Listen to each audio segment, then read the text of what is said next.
ఆయన సంచరించుచు యెరికో పట్టణంలో ప్రవేశించి, దేవునికి స్తోత్రం, హల్లెలూయా. ఆయన సంచరించుతూ ఎక్కడికి ప్రవేశించారట? యెరికో పట్టణంలోకి ప్రవేశించారు. యెరికో పట్టణము అనగా ఖర్జూరపు వృక్షాలతో, అంటే ముళ్ళ పొదలతో, ఎప్పుడు ఖర్జూర వృక్షాలు. ఈత చెట్టు తెలుసు కదా మీకు?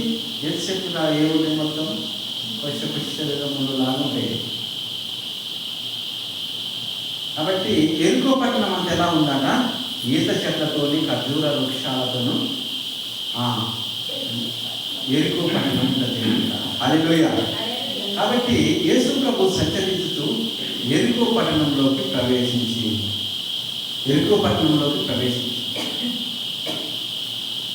పరిశుద్ధాత్మ దేవుడు,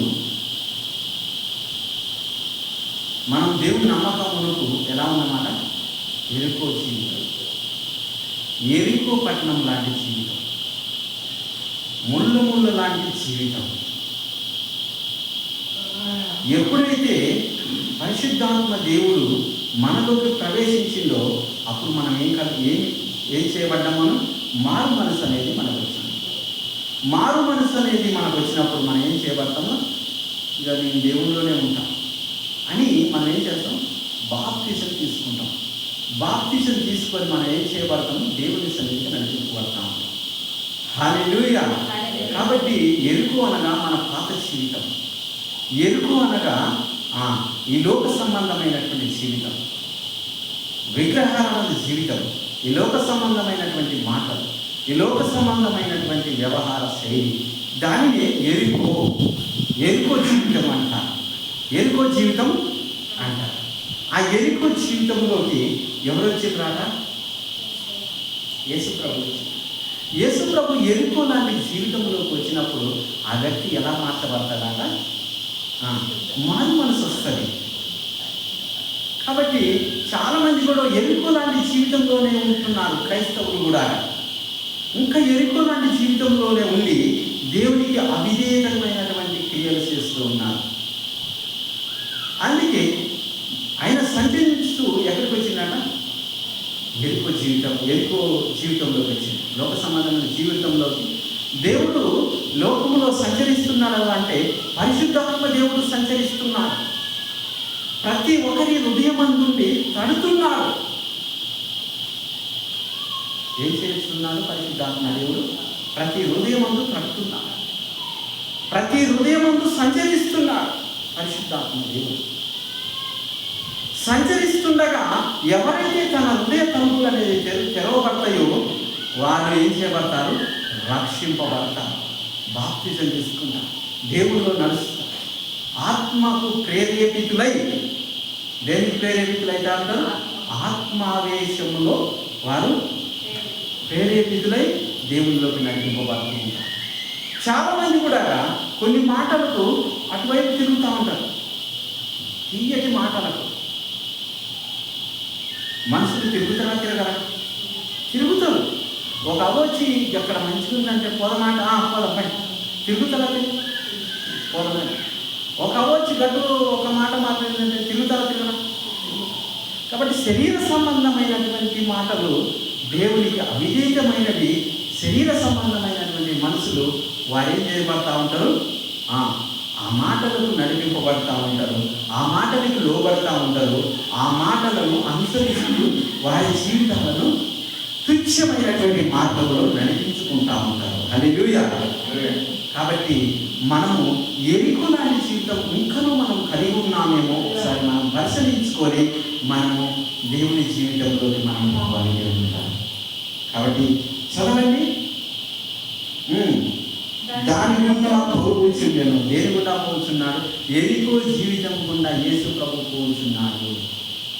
యెరికో జీవితం గుండా యేసు ప్రభు పోవచ్చున్నాడు. లోక సంబంధమైన జీవితం గుండా యేసు ప్రభు పోవచ్చున్నాడు. దేవుడు ఎవరిని ప్రేమిస్తున్నాడు అంటే ఎవరిని ప్రేమిస్తున్నాడు? ఎక్కువ పాపములో ఉన్న వారిని దేవుడు ఎక్కువగా ప్రేమిస్తున్నాడు. మనము దేవునిలోకి మార్చబడ్డాం. దేవునిలోకి ఏం చేయబడ్డాము? తిప్పబడ్డాం. దేవునిలోకి మనం మళ్ళిపోబడ్డాం. దేవుళ్ళలోకి మనం నడిపింపడ్డాం. ఇంకా దేవుడు పరిపూర్ణులుగా మార్చాలని మనల్ని కోరుకుంటున్నాడు తప్ప ఇంకా పూర్ణతలోని పరిపూర్ణతలోకి మనం మార్చబడాలని దేవుని యొక్క ఆశ. దేవుని పూర్ణాత్మ గలవారమై మనం జీవించాలి అని దేవుని యొక్క ఆశ. దేవుడు ఎక్కువగా ప్రేమించే వారిని ఎవరు అంటే పాపభూరిస్థితిలో ఉన్న వారిని నిమిత్తము దేవుడు ఎక్కువగా ప్రేమిస్తున్నాడు. వారి నిమిత్తం దేవుడు ఉచ్చరింప సత్యముగాని మూర్ఖులతో ఆయన ప్రార్థన చేస్తున్నాడు. ఎవరు పక్షంగా ఉండి ప్రార్థన చేస్తారు? మనమే ఉచ్చరింప సత్యం కానీ మన నోట నుండి ఉచ్చరింప సత్యం కాని మాటలు పలకబడుతున్నాయి అంటే పరిశుద్ధాత్మ దేవుడు మన పక్షంగా ఉండి ఉచ్చరింప సత్యములు మన నోట నుండి పరిశుద్ధాత్మ దేవుడే పలికిస్తున్నాడు. హల్లెలూయా. వారి నిమిత్తం, ఎవరి నిమిత్తము? పాపంలో ఉన్న వారి నిమిత్తము, రక్షింపబడాలి వారి నిమిత్తము ఆయన ప్రార్థన చేస్తున్నాడు. హల్లెలూయా. దేనికుండా నడుస్తున్నాడు? ఎరికోకుండా నడుస్తున్నాడు.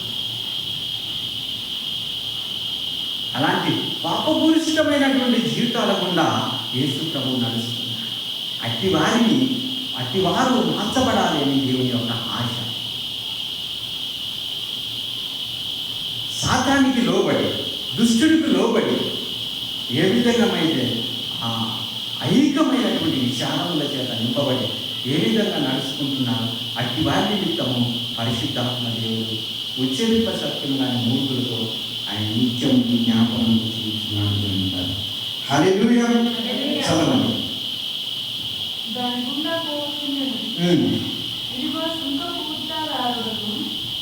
సుంకము గుత్తదారులు ధనవంతులైన జక్కయ్య పేరు గల ఒకడు యేసు ఎవరో అని చూడబోయేను గాని పొట్టివాడైనందున జనులు గుంపుకూడి ఉండుట వలన చూడలేకపోయాను. హల్లెలూయా. హల్లెలూయా. అక్కడ జనులు గుంపుకూడి ఉండుట వలన చూడలేకపోయాను. హల్లెలూయా. ఇప్పుడు లోక సంబంధం జాగ్రత్తగా వినండి దేవునిగా. లోక సంబంధమైనటువంటి వ్యక్తులు, లోక సంబంధమైన వ్యక్తులు వారు యేసు ప్రభువును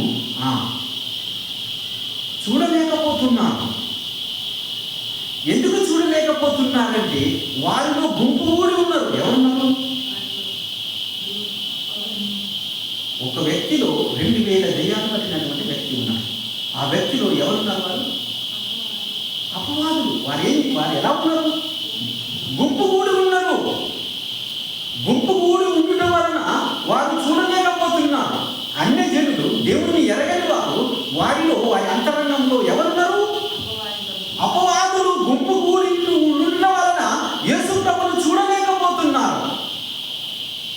అర్థమవుతుందా? కాబట్టి తాగుబోతులైనాను, తిరుగుబోతులైనాను, దేవునికి అవిరోధులుగా మాట్లాడారు వారిలో ఉన్నదంతా ఎవరు?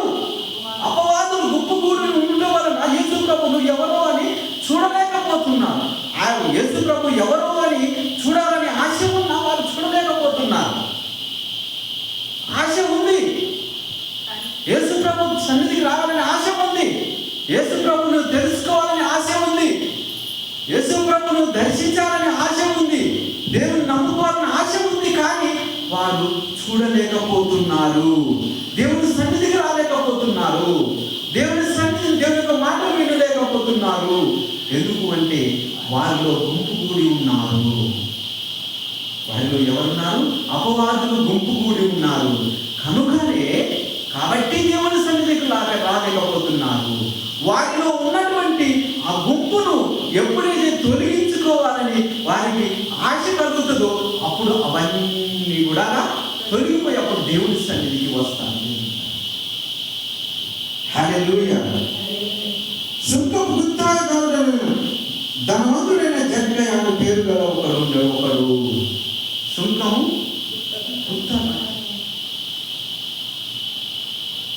గుత్త అంటే ఏమిటి? గుత్తదారుడు. గుత్తదారుడు అంటే గుత్తలోకి గుత్త అనేది మనం గుత్త గుత్త నాట్లు అని అంటారు కదా, చాలా విధాలుగా గుత్త అనేది విన్నారు కదా. గుత్త అంటే ఏమిటంటే ఆ పూర్తిగా మీరు చేపట్టిన పనిని పూర్తిగా మీ వంతు చేయాలన్నట్టు, మీరు కంప్లీట్ చేయాలి. మీరు చేపట్టిన పనిని ఏం చేయాలి? కంప్లీట్ చేయాలి. ఆ జక్కయ్య సుంకము వసూలు చేయటకు, ఆయన కంప్లీట్ చేయటకు ఆయన గుర్తపట్టింది. సుంకాన్ని వసూలు చేయడానికి గుర్తపట్టింది. అంటే గుర్తపట్టింది అంటే ఏంటి? ఆయన ఒక్కడే పట్టింది మరి గుర్తపట్టింది. చాలా మందిని తీసుకోలేదు, ఒకడే గుర్తపట్టింది. సుంకం వసూలు చేయడానికి గుర్తపట్టింది జక్కయ్య. కాబట్టి దేవుడి ద్వారా గుత్త ధనవంతుడైన జక్కయ్య వల్ల ఆయన ఎలాంటి వాడట? ధనవంతుడు. ధనవంతుడు అంటే ఏమిటి? గొప్ప ఆస్తిపరుడు, ధనవంతుడు. ఆయన ధనవంతుడు కాబట్టి ఆయన ఏం చేసింది? గుర్తపట్టింది. సుంకం వసూలు చేయడానికి గుర్తపట్టింది ధనవంతుడుగా. కాబట్టి చదవండి, యేసు ఎవరు అని చూడకోరేడు. ఇది అసలైనటువంటి మలుపు దేవుని పిల్ల. హల్లెలూయా. యేసు ఎవరు అని చూడకోరేడు. ఎప్పుడైతే యేసు ఎవరు అని ఎవరైతే చూడకోరుతారో వారిలోకి దేవదూతలు సంచరిస్తూ ఉంటాయి, దేవుని యొక్క ఆత్మ సంచరిస్తూ ఉంటుంది. హల్లెలూయా. పరిశీలించిండు దేవుడు ఎవరు అని పరిశీలించిండు. ఇప్పుడు ఈ లోకంలో దేవుడు ఎవరు అని పరిశీలించే వారు చాలా తక్కువ వారుగా ఉన్నారు, చాలా తక్కువ. ధనవంతుడైంది కూడా యేసు ఎవరు అని పరిశీలించడానికి వచ్చిండు. ఈ లోక సంబంధమైనటువంటి ధనవంతులు యేసు ఎవరు అని పరిశీలించడానికి వస్తున్నారా? రాదు. పరిశీలిస్తేనే నీకు తెలుస్తుంది తప్ప పరిశీలించకపోతే తెలియదు. రుచి చూస్తేనే మీకు ఆ రుచి, ఆ ఉన్నదా, ఆ రుచి సరిపోయిందా అని తెలుస్తుంది తప్ప రుచి చూడకపోతే తెలవదు. దేవుని బిడ్డలా మనము రుచి చూసి మనము దేవుని ఎరగాలి. రుచి చూడకుండా దేవుణ్ణి ఎవరు కూడా ఎరగలేరు. ధనవంతుడు అయి కూడా యేసు ఎవరు అని చూడడానికి జక్కయ్య వచ్చి జనులు గుంపు కూడి ఉండటం వలన చూడలేకపోయాడు. ఆశపడ్డాడు, యేసు ప్రభువు చూడడానికి ఆశపడ్డాడు, కానీ జనులు గుంపు కూడి ఉన్నారు. ఇది గుర్తుపెట్టుకోండి దేవుని మీద. ఆశ ఉంది కానీ చూడలేకపోతున్నా అంటే వారిలో ఉన్నటువంటి ఐక విచారముల చేత దేవుని సన్నిధి రాలేకపోతున్నారు. దేవుని పిల్లలారా, అనేకులు ఐకమైనటువంటి విచారములు, కోరికలు వారిలో ఉండటం వలన వారు దేవుని సన్నిధికి రాలేకపోతున్నారు. జక్కయ్య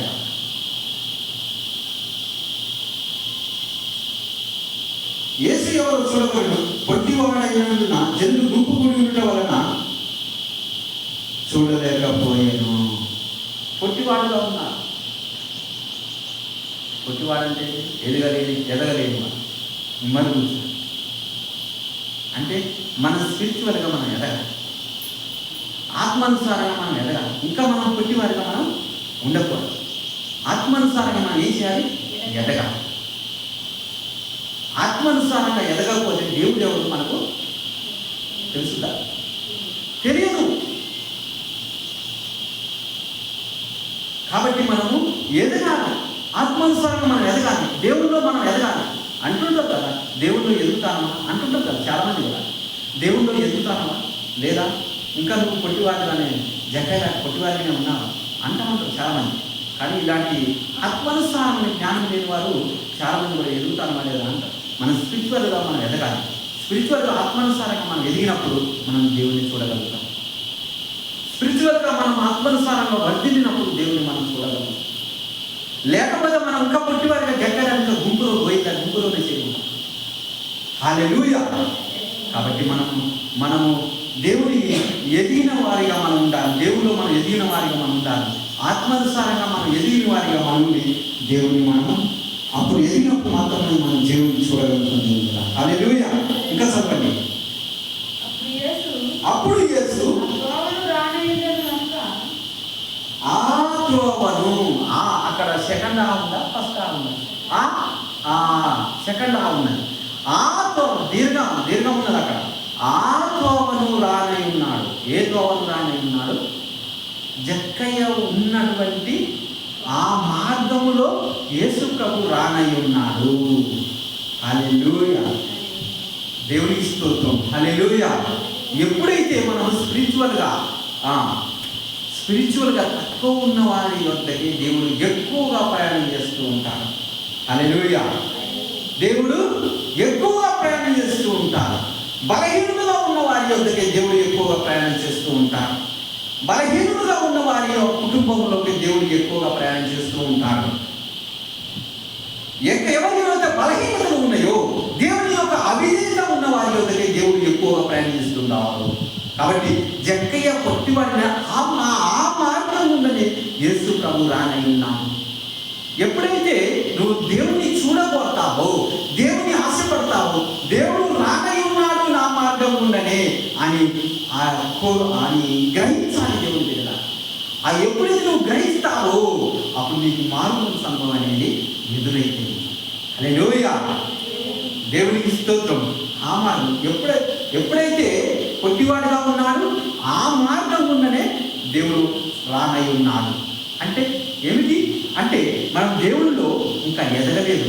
మనం ఇంకా దేవుళ్ళలో ఎదగలేదు. మనం పొట్టివారి స్థితిలో అంటే స్పిరిచువల్గా మనం ఎదగలేని స్థితిలో మనం ఉన్నప్పుడు ఆ మార్గం ఉండనే దేవుడు వస్తున్నాడు అని మనం ఎరిగి మనము దేవుడిని ప్రార్థన చేసినప్పుడు అప్పుడు మనం దేవుని సన్నిధిని, దేవుని యొక్క మేలును మనం చూడగలుగుతాం. దేవుని హల్లెలూయా. ఆ త్రోవను రానై ఉన్నాడు గనుక అతడు ముందుగా పరిగెత్తిండు. దేవుని ఎక్కడికి పరిగెత్తిండు? ముందుగా పరిగెత్తి. ఆ త్రోవను రానై ఉన్నాడు. ఆ త్రోవను రానై ఉన్నాడు కాబట్టి ముందుగా పరిగెత్తిండు. ముందుగా మనం పరిగెత్తే వారిగా ఉండాలి. దేవుని సన్నిధికి మనం ముందుగా పరిగెత్తాలి. ఎప్పుడు లేటుగా వచ్చి దేవుని సన్నిధిలో గడపడం అనేది అది దేవుని చిత్తము కాదు. ఎవరైతే ముందుగా పరిగెత్తి దేవుని సన్నిధికి వస్తారో వారికి దేవుడు తనను తాను ప్రత్యక్షత కనపరుచుకుంటాడు. దేవుని హల్లెలూయా. తనను తాను ప్రత్యక్షత కనపరుచుకుంటాడు. ముందుగా వచ్చిన వారికి మాత్రమే కనపరుచుకుంటాడు. ముందుగా 5 మండపములు కలవు. దేవదూత ఆ నీటిలో ఎప్పుడైతే నీటిని కదిలిస్తుందో ముందుగా అందులో ప్రవేశించిన, ఆ నీటిలోకి ప్రవేశించిన వారికే స్వస్థత. కాబట్టి దేవుని సన్నిధికి మనం ఎప్పుడైతే ముందుగా ప్రవేశిస్తామో వారికే దేవుడు ఏం చేస్తానంటున్నాడు? మేలులు చేస్తానంటున్నాడు. ఇక్కడ ముందుగా ప్రవేశించిండు ఎవరు? జక్కయ్య. ముందుగా జక్కయ్య దేవుని సన్నిధికి ప్రవేశించిండు. అంటే అందరికంటే జక్కయ్య ముందుగా పరిగెత్తిండు. హల్లెలూయా. అందరికంటే జక్కయ్య ముందుగా పరిగెత్తిండు. పరిగెత్తిన చోట ఏముందో ఒకసారి ఆలోచించాలి. హల్లెలూయా. చదవండి.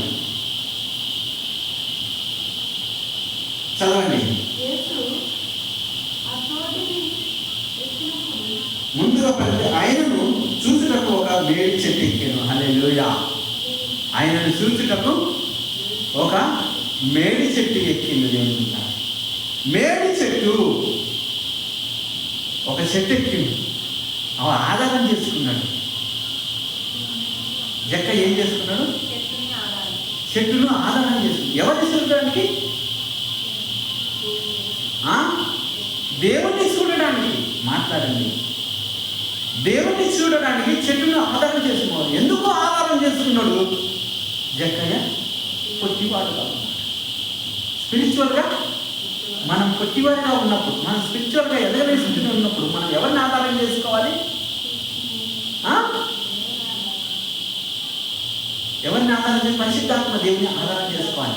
ఆయన ఎప్పుడైతే పరిశుద్ధాత్మ దేవుని మీద నువ్వు ఆధారం చేసుకుంటావో అప్పుడు నువ్వు ఎదుగుతావు దేవుని బిడ్డలారా. హల్లెలూయా, హల్లెలూయా. కాబట్టి చెట్టుని ఆధారం చేసుకొని ఆ చెట్టు ఎక్కింది. సేవకుని ఆధారం చేసుకోవాలి. సేవకుడు ఏ విధంగా నడిపింపబడుతున్నాడు, ఏ విధంగా వాక్యమును బోధిస్తున్నాడు, ఏ విధంగా వాక్యములు ఉన్నటువంటి మర్మములను బయలుపరుస్తున్నాడు పరిశుద్ధాత్మ దేవుడు. సేవకుడు ఏ విధంగా పరిశుద్ధాత్మ దేవుణ్ణి ఆధారం చేసుకుంటాడో మనం కూడా పరిశుద్ధాత్మ దేవుని ఆధారం చేయాలి. సేవకుడు ఏ విధంగా నడిపింపబడుతున్నాడో పరిశుద్ధాత్మ దేవుని చేత మనం కూడా పరిశుద్ధాత్మ దేవుని చేత మనము నడిపించుకుందామనే నువ్వు ఆధారం చేసుకున్నప్పుడు అప్పుడు నువ్వు యేసు ప్రభువును చూడగలుగుతావు. హల్లెలూయా. యేసు ప్రభు దేవుడిని నువ్వు చూడగలుగుతావు. ప్రత్యక్షంగా దేవుడు నీతో కనపరుచుకుంటావు. నువ్వు ముందుగా ప్రవేశించినప్పుడు, దేవుని సన్నిధికి ముందుగా ప్రవేశించినప్పుడు, పరిశుద్ధాత్మ దేవునికి ముందుగా నువ్వు లోబడినప్పుడు అప్పుడు నువ్వు ఆత్మపూర్ణులుగా నువ్వు ఆత్మలో ఎదిగింపబడి ఆత్మపూర్ణులుగా నువ్వు ఎదిగి అప్పుడు దేవునికి నువ్వు కనపరుచుకుంటావు. హల్లెలూయా. చెట్టును ఆధారంగా చేసుకున్నాను. చెట్టు దేవునికి స్వభావం. మేడి చెట్టు దేనికి సాదృశ్యంగా ఉంది అంటే దేనికి సాదృశ్యంగా చెప్పండి?